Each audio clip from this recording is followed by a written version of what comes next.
So hey guys, welcome back to the channel. Good morning to all.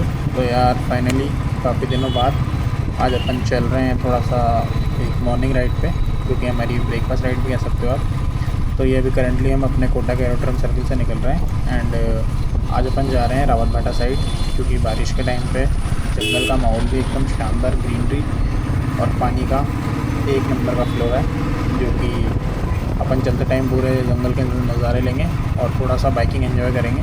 आज का purpose हमारा यही है और लगभग कुछ हमारी 150-200 किलोमीटर की राइड होगी टोटल।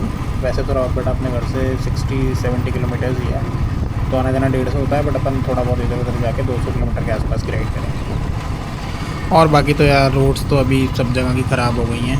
लास्ट टाइम हम रावत भाटा गए थे तो ऑलमोस्ट नई रोड्स ही बनी थी, बट अभी तो करेंटली हालत बहुत ख़राब है। और ये अपन कोटा के आउटस्कर्ट्स में आ गए हैं फाइनली अभी। तो जैसा कि अभी आपको गेट भी दिख जाएगा, कोटा का एग्जिट गेट। तो मतलब मेरा आजकल क्या हो गया है कि मतलब मुझे अब सिटी में अगर घूमने को भी बोलोगे ना तो मेरा मन नहीं करता एक्चुअली, मतलब पर्सनल ओपिनियन बता रहा हूँ। तो मेरा है कि मतलब अब गेट क्रॉस करते हैं अपन अपनी सिटी का तो ही मज़ा आता है, मतलब राइड्स में। तो जैसे कि अभी अपन जा रहे हैं तो मतलब किसी भी एंड से अपन जाते हैं तो 8-10 किलोमीटर या 20-22 किलोमीटर के आसपास ही सिटी एग्जिट होता है। तो फिर वहाँ से निकलने के बाद ही मस्ती शुरू होती है यार असली राइडिंग की। तो क्योंकि सिटी में तो यार मतलब 10 साल से 15 साल से चलाए जा रहे हैं यार, कितना चलाएंगे वहाँ पे भी। तो फाइनली अभी हम ये अपने उदयपुर हाईवे पे आ गए, कोटा उदयपुर हाईवे, जो कि राइट लेके अभी हम सेम रूट पे हो जाएंगे। और बाकी जगह जगह पानी भरा हुआ है आप जैसा देख रहे हैं। और हाईवे पे थोड़ा सा मज़ा आता है गाड़ी भगाने का, बस मेन तो मेरा तो ये रहता है। बाकी आप लोग बताना आपको सिटीज़ में पसंद है या फिर हाईवे पे ज़्यादा मज़ा आता है। और आज सुबह से ही बाइक मतलब एक्चुअली चल नहीं रही थी, चलना इन द सेंस कि मतलब टॉर्क मेरे को फील नहीं हो रहा था बाइक में, ऐसा लग रहा था खींच ही नहीं रही बिल्कुल भी। थ्रॉटल दिए जा रहे हैं बट स्पीड इतनी जल्दी गेन नहीं कर रही थी। 60 to 80 जाने में बहुत टाइम लग रहा था। जनरली मुझे नहीं लगता है, थोड़ा बहुत तो फ़र्क अभी E20 पेट्रोल जो पैन इंडिया कर दिया है उसकी वजह से भी आ गया है, बट मतलब मेरे को थोड़ा फील हो रहा था। बाकी बढ़िया था यार, मगर टारगेट था सुबह 5 बजे के आसपास निकलने का ताकि 6-6:30 पहुँच जाएँ, मगर पहुँचते थोड़ा बहुत लेट हो गए। और बाकी फिर उस चक्कर में मैंने ज़्यादा वहाँ रिकॉर्ड नहीं किया, फटाफट थोड़ा बहुत जो घूमना था घूमे, क्योंकि अब धूप देख रहे हैं काफ़ी तेज़ हो गई थी, गर्मी लग रही थी। और अपन तो वैसे भी राइडिंग गियर्स में थे आज, तो वैसे ही बैंड बजी पड़ी थी।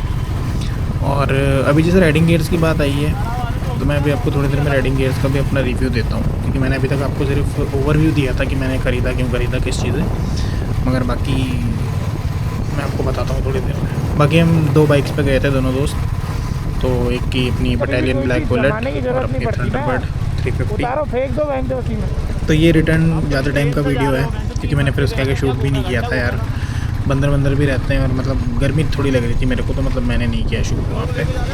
थोड़ी बहुत फ़ोटोज़ खींची थी नहीं है। और बाकी बढ़िया, दोनों गाड़ियाँ सही चल रही थी। बट अपना जो मैं आपको बता रहा था कि मेरे को आज टॉप कम फील हो रहा है, गाड़ी खींच नहीं रही है। तो अभी यहाँ से जब रिटर्न जाते टाइम लगभग 11-11:30 के आसपास का टाइम हो गया होगा। हम दरा साइड थे, जो अपना उज्जैन वाला हाईवे है, उधर की साइड भी चले गए थे हम बाद में। तो यार गाड़ी में जब मैंने देखा तो पंचर था, और टायर प्रेशर जब मेजर किया किसी पेट्रोल पंप पे तो 4 PSI था।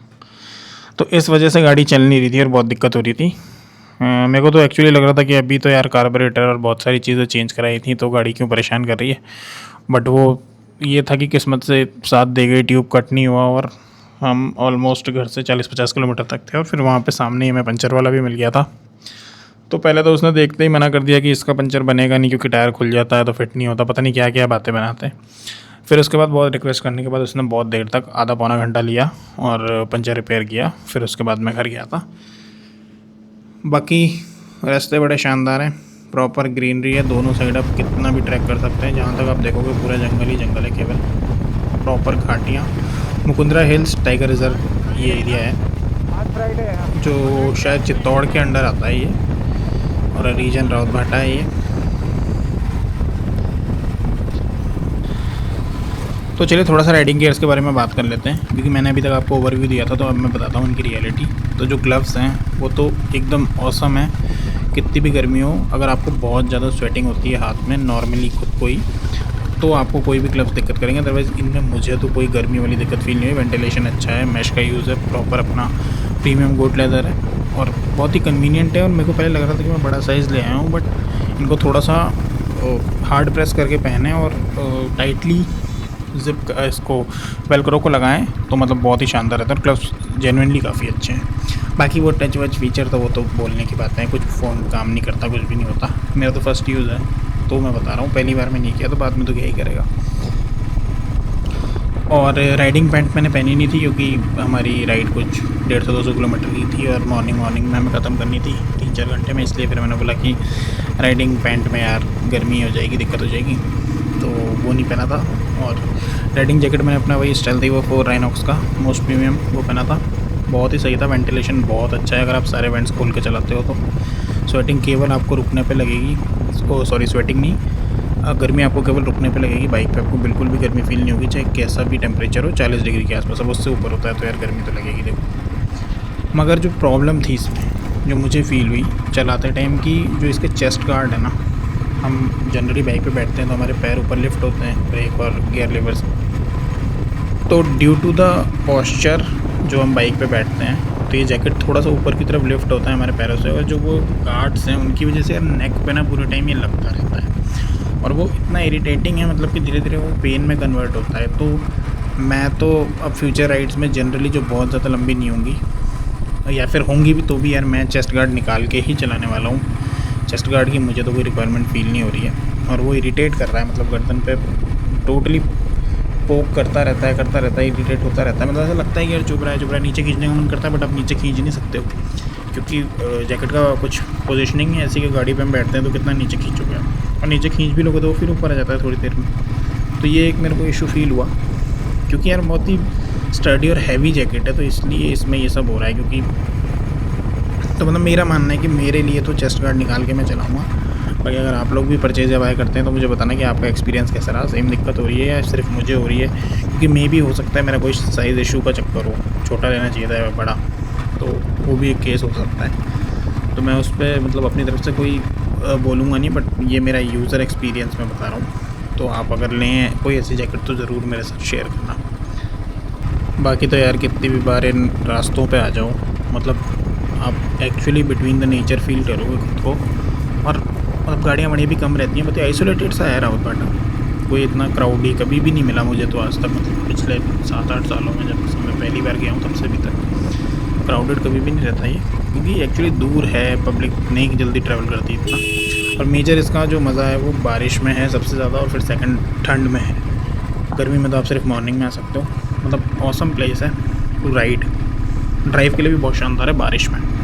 बाकी ड्राइव का तो क्या ही मज़ा लोगे आप ऐसी जगह पे, मतलब धूप में या फिर ठंडी में, क्योंकि फॉग और जल्दी से रात हो जाती है तो वो वाली दिक्कतें हैं। बट एक मेजर प्रॉब्लम जो इस पूरे रूट की है ना वो है ब्रेकर।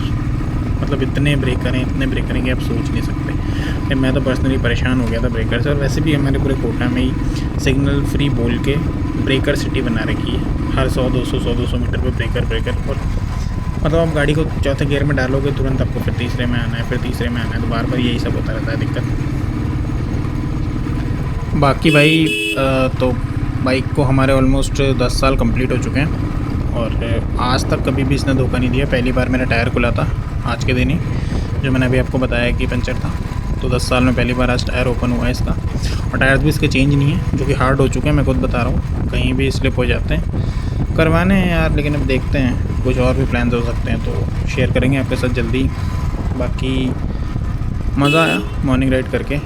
अब धीरे धीरे प्लान करेंगे यार, फिर लंबी राइड्स का भी सोचेंगे। मैं तो सोलो ही सोच रहा हूँ क्योंकि यार मतलब हो नहीं पाता है, कोई तैयार नहीं होता, कोई दिक्कत कुछ ये हो, तो मतलब सोलो ही रहें तो ज़्यादा मज़ेदार है।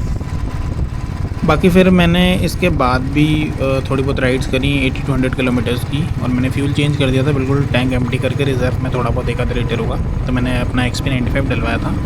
और मतलब बाइक का रिफाइनमेंट जो है वो ईज़िली मैं आपको बता सकता हूँ 60 से 70% रिफाइन हो गई थी बाइक, जैसी मैं नॉर्मली चला रहा था। और पिकअप भी अच्छा हो गया था काफ़ी। तो मतलब मुझे लास्ट अभी 200 किलोमीटर मैंने चलाई है गाड़ी टोटल कुछ दिनों में इस राइड के बाद। तो मतलब बहुत ही मज़ा आया मुझे चला के। तो फ्यूल मतलब सही है मेरे को लगता है। मैं तो अभी करंटली XP95 पे ही रहूँगा जब तक आगे कोई डिसीज़न नहीं आता। बाकी रिवील तो हो चुका है कि इथेनॉल का जो कंपोजिशन है उसमें भी 20% ही है, तो अगर आपको वो वाला इशू है तो फिर मत डलवाना, नॉर्मली डलवाओ। और बाकी चलो बढ़िया है, बाकी राइड करते रहो और मज़े करते रहो। चलो फिर मिलते हैं बहुत ही जल्दी किसी और नई राइड पे। And thank you so much for watching और सपोर्ट दिखाते रहो। Thank you.